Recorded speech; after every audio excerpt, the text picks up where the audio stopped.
Assalamualaikum dan salam sejahtera.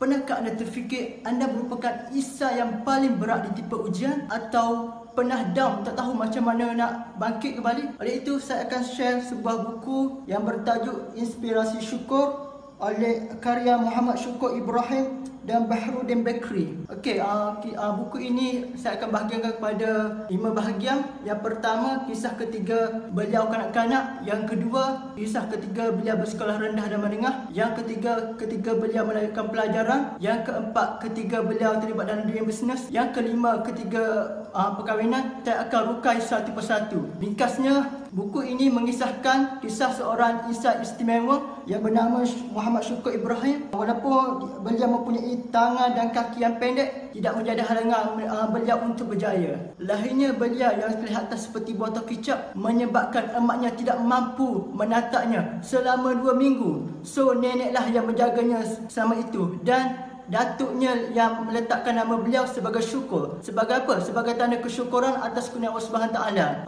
Akhirnya mak dia kembali pulih mentalnya. So mak dia menukarkan kerisauan kerisauan dia terhadap beliau dengan memohon doa dengan penuh ikhlas pada Allah Subhanahu Taala. Semasa kecil, Syukur merupakan seorang pemalu ekstrim. Jika ada orang datang ke rumah, beliau akan bersembunyi di bawah kerusi, di bawah katil dan di dalam kotak. Cuma akhirnya ayah berjaya membantunya dengan cara apa? Dengan menghantar beliau ke PDK ketika beliau berusia 5 tahun. Di sana beliau mula mengenal dunia OKU yang lebih luas. Selain itu juga beliau juga mula bersyukur mengenai dirinya kerana beliau melihat rakan-rakannya yang lebih malang daripada beliau, dan yang terakhir beliau sifat malunya kehilangan disebabkan beliau join aktiviti seperti menyanyi, bersyair, berlakon dan lain-lain. Bahagian kedua, zaman sekolah rendah lebih mencabar berbanding PDK disebabkan peraturan pakaian seragam dan saiz kasut. Pakaian seragam boleh ditempah, tetapi untuk kasut tidak boleh ditempah disebabkan saiz kakinya yang kecil. Oleh itu ayahnya terpaksa membeli kasut kanak-kanak. Bayangkan, kasut yang berwarna, kasut yang ada lampu dan juga kasut yang berbunyi ek. Ayahnya juga seorang tegas disebabkan ayahnya seorang askar. So ayahnya mahu Syukur sentiasa mendapat nombor 1 di dalam kelas setiap tahun. Pernah suatu hari Syukur mendapat nombor 2, ketiga darjah 5, menyebabkan ayahnya tidak mahu pergi perjumpaan ibu bapa dan guru. So mak Syukurlah yang terpaksa pergi. Kemudian Syukur berpindah ke sekolah menengah. Beliau tinggal di dalam asrama daripada tingkatan 1 hingga tingkatan 5. Ketika itulah beliau belajar untuk mengurus diri. Bahagian ketiga, setelah beliau habis sekolah menengah, beliau melanjutkan pelajaran ke Kolej Matrikulasi Melaka. Kemudian beliau melanjutkan pelajaran ke UKM dalam bidang IT selama 3 tahun. Di situ cabaran yang lebih besar. Ini disebabkan jarak antara kolej kediamannya dan fakulti yang terlalu jauh, menyebabkan beliau terpaksa menaiki bas. Pernah satu sekali disebabkan terlalu lama menunggu bas, beliau dan rakan-rakannya terpaksa berjalan kaki. Bayangkan, 1 langkah kita bersamaan 3 langkah beliau. Sesampainya beliau di bilik, beliau sangat kepenatan, tapi beliau tetap tabakah hati untuk ke kelas. Kemudian beliau mula bersosial dengan kawan-kawan, dan di situlah beliau mula start untuk menumpang kawan-kawannya menaiki motosikal ke kelas. Kemudian pada tahun kedua beliau mula menumpang kawannya yang mempunyai kereta untuk ke kelas. Tapi masalahnya kawan beliau yang ada kereta itu seorang yang liat ke kelas. So bayangkan, setiap pagi beliau akan pergi ke bilik kawannya, memastikan kawannya bangun, mandi dan pergi ke kelas.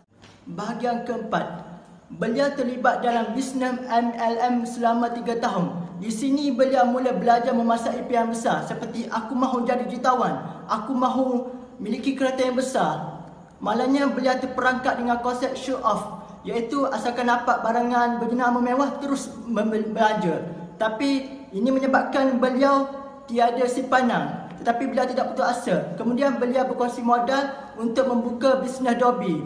Tetapi bisnes Dobi ini tidak bertahan lama disebabkan persaingan kuat. Beliau teruskan dengan membuka bisnes interior design, berkongsi modal yang ada, tetapi terkubur juga. Akhirnya bisnes keempat beliau, iaitu bisnes pemasangan kapet bersama seorang insan yang istimewa, telah menjadi turning point dalam hidupnya. Syarikat ini dinamakan sebagai District Solution. So siapakah insan istimewa tersebut?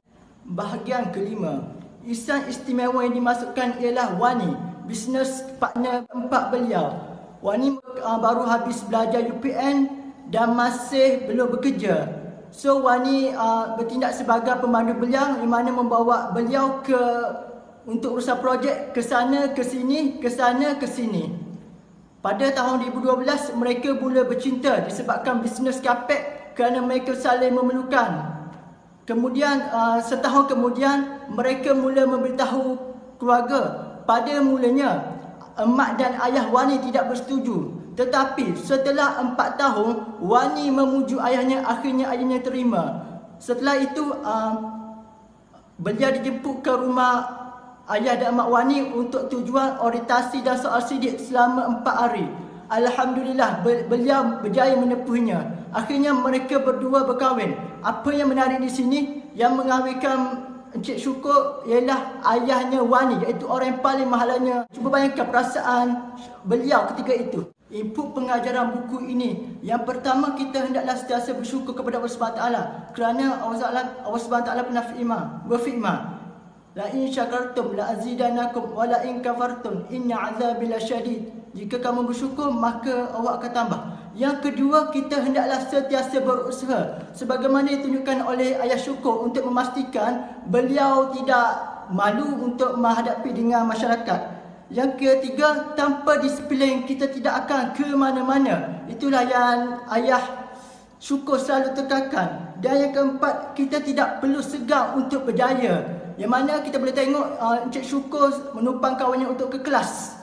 Untuk memastikan dia mendapat ilmu tersebut. So balik, yang keseluruhnya ialah ilmu. Jika kita ada berpeluang untuk menuntut ilmu, cubalah untuk menuntut ilmu sebanyak mungkin. Dan yang seterusnya, mula dengan apa yang ada di tangan, sebagaimana yang ditunjukkan oleh Cik Syukur dalam bisnesnya. Contohnya modal dia sedikit, dia akan mulakan bisnes dengan modal sedikit. Dan yang seterusnya, jika gagal, jangan putus asa, teruskan usaha. Dan yang terakhir, dalam cinta, kesetiaan itu penting. Ini kita dapat lihat pada Wani. Walaupun ayahnya menawarkan lelaki lebih baik, tapi beliau tetap setia dengan Cik Syukur. Itu sahaja daripada saya. Stay at home. Selamat bulan puasa kepada orang Islam. Assalamualaikum warahmatullahi wabarakatuh.